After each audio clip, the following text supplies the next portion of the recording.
Hello guys and welcome back to HudRod Automotive, and today is a pretty special one. We've got a Subaru Impreza WRX Estate, which is quite nice, and I'm rather impressed with this car and I'm going to tell you why. Let's get into it.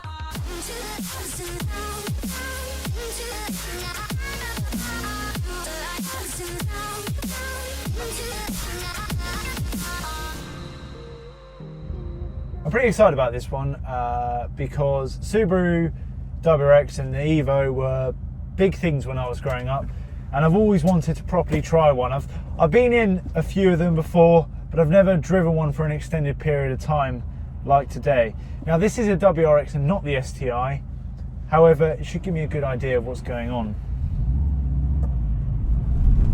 Right, pulling away in the Subaru, and straight away you can hear that unequal length header burble that these Subarus are quite famous for.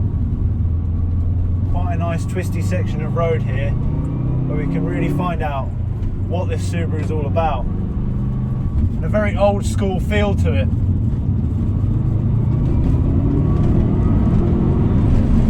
Yeah! She gets going. Definitely gets going.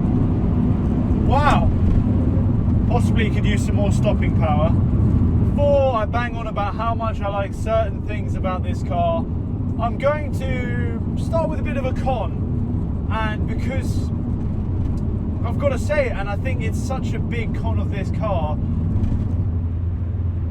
does have a reputation for bad fuel economy, and I've never actually driven one for a long time to see what that was like.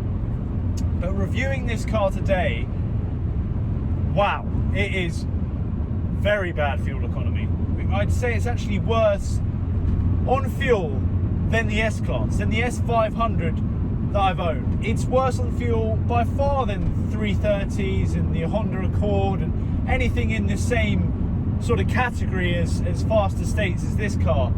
And I just thought I'd point that out. It is atrocious on fuel.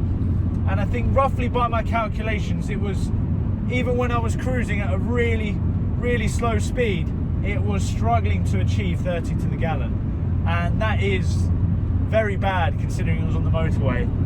And I think definitely when you're romping this thing, and if you're ever spirited in it, I think it's definitely going to be dropping way below 20, which is not good. It's really not good. I understand it's four-wheel drive, I understand it's an estate, but it's actually quite a light estate. And compared to a 330, which has got the same amount of power, 330s aren't good on fuel, but this is even worse. On to the positive stuff, which I've got a lot of positive to say about this car. Now, yes, it's fast. I think 220 horsepower, 5.9 seconds to 60 is actually pretty good. And I love the way that this engine produces it. It's very old school. It's very old school turbo, so nothing really happens below 3,000 RPM. And then when you hit 3,000, then it all starts cooking and you're going along. And I really like that boost surge. It's really fun. And I think that is one of my favorite things about driving this car, is the old school feel of it. I mean, the engine, like I said, when it's on boost, she moves out. Really moves out. Wow. I mean, it's got loads of torque in this car, as well as the 220 horsepower, but this feels faster than a 330 with 230 horsepower. This feels really quick, this car, when it comes on song. Man, this is a good car. This is a good car. I mean, I'd love to drive the STI, but even the WRX, what a car. What a car. I've got to say, I don't know if you need more than this. This is really good. 5.9 seconds to 60 on the road is fine. It's getting on. And obviously you can get the WRX in the estate, which I prefer the looks of as well. Down to another gear. I'm really liking this. Oh, cars hasn't put this much of a smile on my face in a long time. So yeah, top marks to the engine. I love the character of it. I think it's a great engine that they've stuffed in this car, and obviously with the four-wheel drive it always hooks up. But like I said, the fuel economy is not great, but we've been over that. We're glazing over it. If you don't like the fuel economy, the car's not for you. So what does the chassis feel like? Let's find out.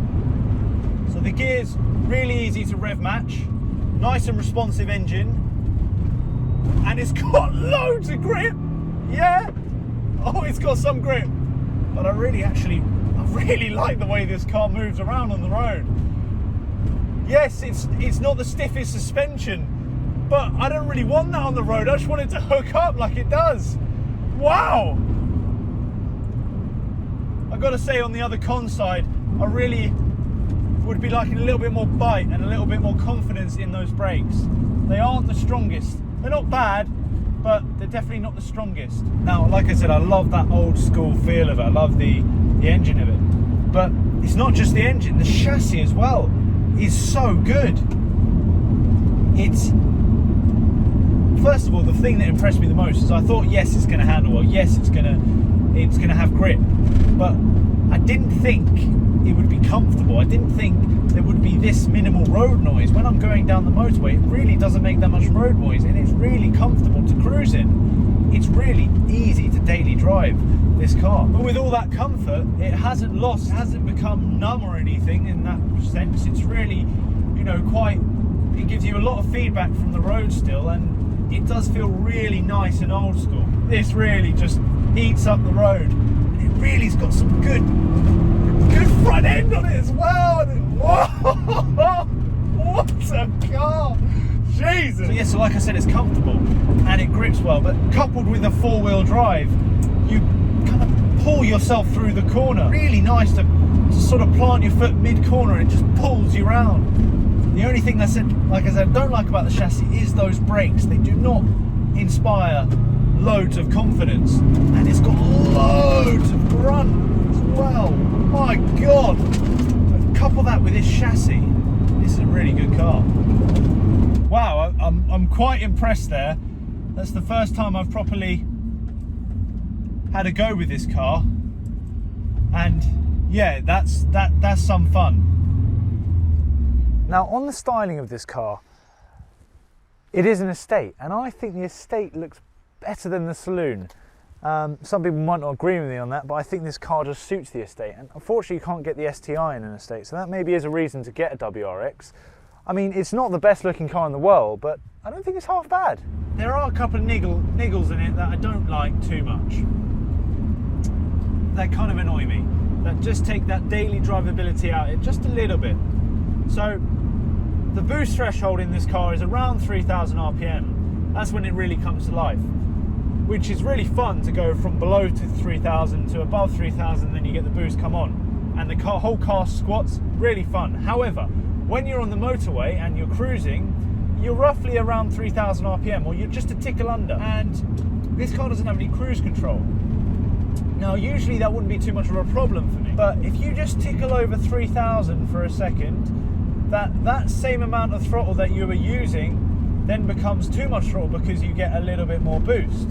And then the little bit more boost, it adds a little bit more fuel, and then before you know it, you're going quite a lot faster than you were meant to be going. Trying to modulate the speed you're going is a little bit more difficult than some other cars. You just would really benefit from some of that cruise control. No, it's not going to be the quickest thing you've ever driven, but I've got to say something, this is more fun than a Golf R.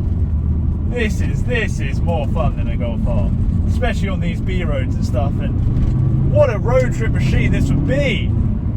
This is really putting a smile on my face.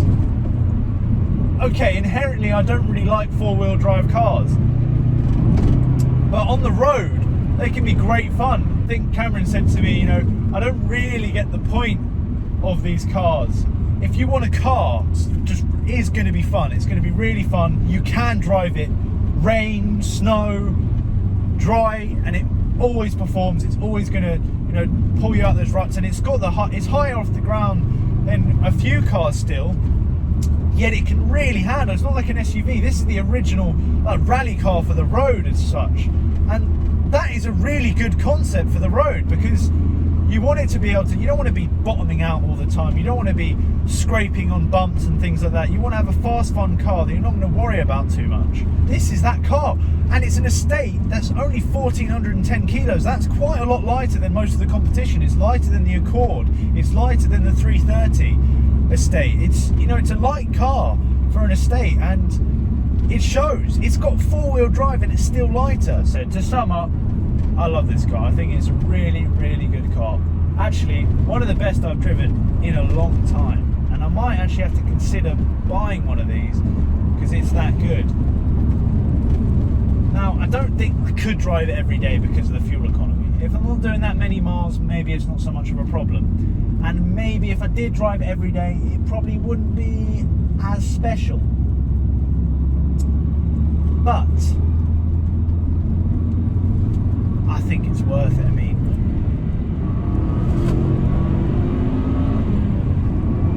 when it comes on song, it is awesome. So, one of the better cars we reviewed on HudRod. And if you did like this video, please like. If you didn't like it, dislike. Give us a comment, tell us what you like, what you don't like, and please subscribe, it really helps us out. So until next time, I'm going to go have some more fun.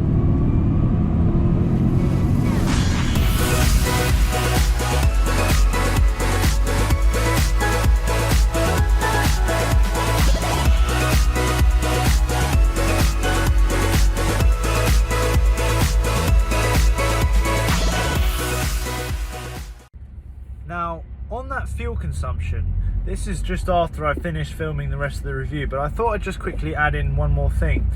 On that fuel consumption, yes, it's bad, but also this car runs on 98 only, as it says on the tank. And that means that that inherently bad fuel consumption is made even worse by the fact you always have to buy premium fuel.